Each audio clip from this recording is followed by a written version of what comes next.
most ugliest and dark sides of this issue is the elephant in the room, and that is Planned Parenthood. And this particular entity, they pride themselves, or should I say they present themselves as an entity that cares about women. But can you shed some light on exactly like the diabolical nature of who they are and what they do is shrouded or cloaked as healthcare? Absolutely. So yes, let's just talk about that since you bring up healthcare for a moment. When we talk about healthcare, what is our mind going to take us to? Our mind is going to take us to, well, we are going into some type of medical treatment that's going to help us, that's going to prolong our lives, that's going to sustain our lives. And so when we talk about abortion as healthcare, which is something that you hear almost daily now, it's kind of a general common term almost. Abortion is healthcare. Well, abortion, when you look at the fact that 50% of the patients that go into the abortion mill are not coming out alive, I don't think that we can qualify that as healthcare. So I bring that up quite a bit to people just on the side of logic that, let's talk about the way that we are presenting the arguments and what's being used. But as far as Planned Parenthood goes, there's two things that I want to bring out about Planned Parenthood. One is that Planned Parenthood actually sides with sexual abusers and traffickers. Okay, I don't know how many people think about this often, but what happens is that when traffickers are going into Planned Parenthood and they're taking young women as young as likely 10 years old, or maybe even younger. I mean, if that doesn't stop us in our tracks for a minute anyway, there is such a tragedy that's going on with young ladies' lives in this industry. But what's happening is there was a video released showing Planned Parenthood officials in Missouri discussing abortions on young girls. The Project Veritas investigator entered the Planned Parenthood facility in Missouri inquiring about an abortion for a 13-year-old girl.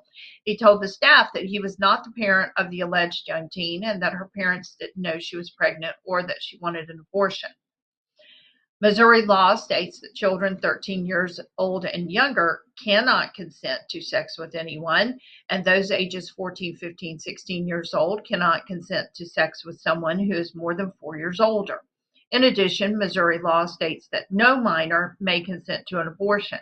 Planned Parenthood was required to report the sexual abuse of this 13-year-old girl, but instead, here's the part, they offered to get her across state lines to Kansas for an abortion, potentially aiding her abuser.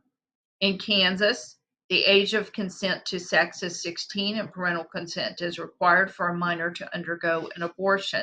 Still, the abortion giant offered to help to get the girl to Kansas for an abortion without parental consent. So that's just one instance. There's case after case after case. And I don't know if your viewers will recall, but David Daleiden, who came under huge, we'll say, legal battle regarding the undercover videos and so forth that he came out with regarding Planned Parenthood and what nefarious activity was going on behind closed doors with them. And so that's one thing. They're aiding sexual abusers and traffickers. I mean, we don't even, when you talk about trafficking, human trafficking, we're talking about, this is really advancing the requirement for abortion in some ways because, it's bound to happen when someone is going to be human trafficked. And then the other lie is that we're talking about safe and legal abortion. Okay, we hear that term also. And there's nothing safe about abortion. As I said, we're already taking a life of someone through abortion. And the testimonies of women and the horrific experiences that they've had through their abortions. And, now it's it's kind of odd for me to say, but I'm very thankful to live at this time in the process and the history of abortion. And I'll tell you why, because we're living 50 years plus past when we had legal abortion, and now the testimonies that are coming forward about all of the trauma and the tragedy and the emotional, mental, physical horror that women have lived through. And again, I also want to point out, we're not talking about just women who are dealing with this. Men are dealing with this factor too. Men are always involved in abortion one way or another, okay, because there is a man that's involved in the conception of the child. There is a man that is going to be involved in that abortion somehow, some way. Maybe they never even knew the child was being aborted. Maybe they never even knew the child existed. But some of them have found out about their children later on and found out that their child was aborted. And it has caused such an increase in their mental and emotional states as well. So, there's nothing safe, and there's nothing good that becomes of it. Everyone is affected.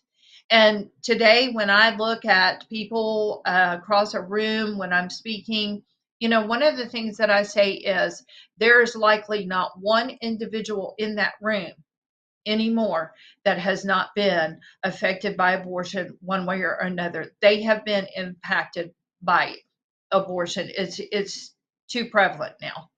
And they've either had an abortion, they've either taken someone to have an abortion, they have paid for an abortion.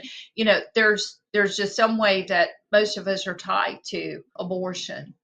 And but again, when I like to always bring it back down to the fact that we're talking about human lives. We are talking about human lives. You go back to what you were saying about animals earlier. I saw one time a lady who had on a t-shirt and it said pets, and then it had a greater sign, people. Pets are greater than people. And I wanted to ask her, if someone was attacking you and someone was attacking your dog, who do you want me to help first? Apparently, you want me to help your dog, because you want to, in speaking with people, you want to get them back down to a logical and reasonable discussion about really what do you mean by that? And then bring it to that level of, well, this is personal. If somebody's holding a gun to your head, do you want me to go and make sure your dog gets outside so they don't kill the dog and not help you? So we have to have these conversations and discussions.